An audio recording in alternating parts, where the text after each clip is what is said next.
Can we ask everybody behind this Joy to shut up? Yeah. Shut the fuck up. Hey, we have speed. You can start whenever you're ready. All right. David, why guitar of all the instruments in the world? It's easier than piano, keyboards, and to me, piano and guitar are the two main instruments where you can be everything. You can be a rhythm instrument, a bass instrument, a rhythmic instrument, or a rhythm instrument, a backing rhythm instrument, and a lead instrument all at once. And everything else seems to be a part of something. It seems to be not enough on its own.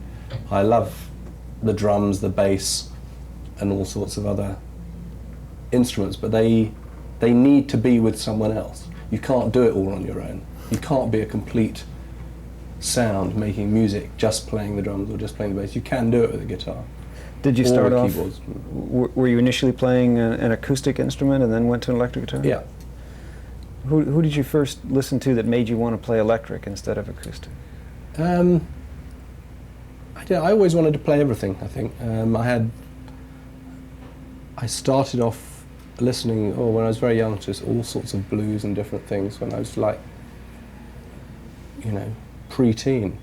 And when I was 10, Rock Around the Clock came out. Bill Haley, that was a major push forward for me wanting to do it myself. And shortly afterwards, Heartbreak Hotel, another, Rock Around the Clock was the first. Heartbreak Hotel was a better one, but didn't have quite as much impact at the time. It's a far better record. I love it far more, but it was the first one that kicked me into that sort of rock and roll. But I was heavily into folk music as well, Pete Seeger and all that stuff before then. Well, with Bill Haley and that time, were you more influenced by seeing these instruments on film? No, I never saw any of them. I mean, it was the sound, it was the sound of rock and roll was probably the thing that made me want to actually do it myself, rather than just enjoying listening to other people do it. Well, who were the first, would you say, 6 guitar players you think in those early days that influenced you the most?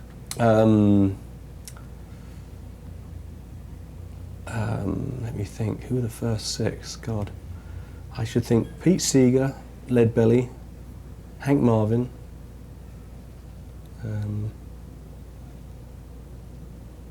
Who else? Was Hank Marvin the first major British guitar player over there? He was the first major electric sort of guitar hero for us Brits, yes. Did you get a chance to go see him in concert? Yeah. Several times, yeah. Brilliant. Your current setup now is very electronic. You have all sorts of effects devices on the floor and rack-mounted devices. How important is the electronic side of rock and roll to your playing?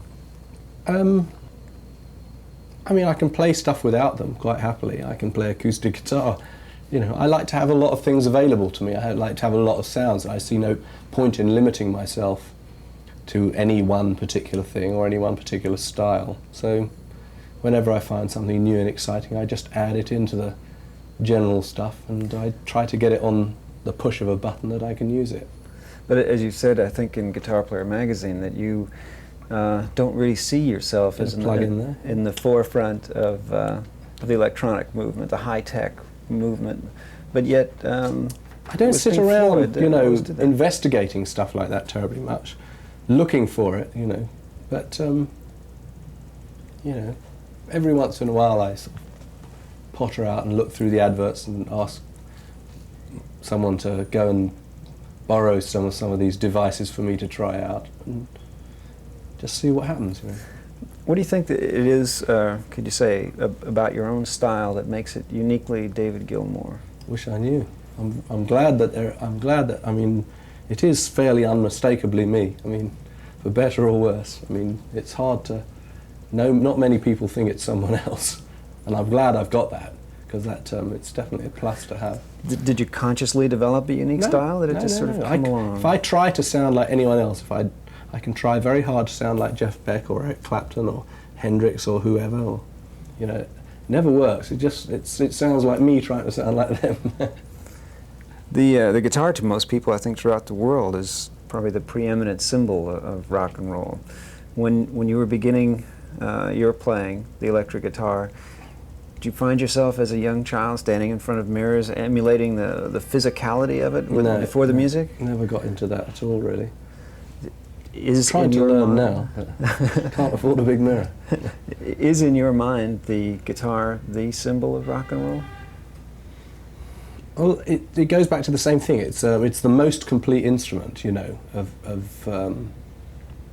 for playing any type of music on, really. I mean, you can't sit and be a whole thing playing a violin, and you can't be a whole thing playing a bass guitar or just a drum kit, you know. The piano or the keyboard, where you've got two hands which can play bass parts, rhythm parts, moving parts, and lead parts, and the guitar, the two instruments which for me, and I prefer the guitar. I mean, I play a tiny bit of piano and keyboard myself, but pretty badly. When Elvis Presley first started appearing on television, even with the guitar just sort of being generally strummed, all of a sudden Elvis and the instrument were locked in together as representing a whole lot of what music rebellion and all of that meant to many people growing up at that time. Did you, were you influenced by Elvis as a player as well as a symbol? I didn't actually have television till at least 5 years after Elvis started. So I think, I mean, I can only remember listening to the records and listening to the Radio Luxembourg, a late sort of an evening radio station beamed in from Europe that we could get in England. I can't remember ever seeing very much of it in its very early years, or in my first few years of exposure to rock and roll. I may be deluding myself, but I suspect I'm less concerned with the image than what it actually sounded like. Do you recall what those first feelings were when you heard like Bill Haley and Heartbreak Hotel and yes, and all this? it was just wonderful. I wanted to be a part of it, you know. Because it was loud, because it was a sound that you hadn't heard? What was it about it? I don't know.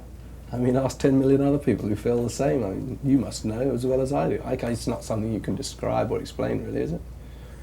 Well, one thing I remember... I never really felt that rebellious about it or anything. I just liked it. It was good fun, you know. Frank Zappa wrote in Life magazine many years ago that one of the great important things to him was to see Rock Around the Clock in a movie theater and for the first time hear his own music, rock and roll, on giant speakers and hear it so loud. What was going on in those days in England in the British music scene? Was it skiffle music and then all of a sudden it was rock and roll? Yeah, I mean, it all gradually changed. It was awful. I mean, most of the stuff on the English charts when I was about 10, 12, 13 was dreadful old ballads by real awful stuff. And every once in a while there'd be this gem, and all the young people I know would be sort of raving about it and plug it into Radio Luxembourg to listen to it. Petula Clark and people like that, it's all over the place. What's in the future for David Gilmour? More of the same, I guess. Carry on till I drop. Will there be any videos in the next year? I really haven't got any definite plans fixed up. You know, I'm only contemplating starting to put a new album together, considering doing another tour next year. I mean, I'd like to get an album and a tour together for next year over here. But nothing's particularly definite yet. I'm just meandering on, doing occasional bits here for myself and bits for other people. Thank you. You're one. We're done. Great, thank you. Let's play some back.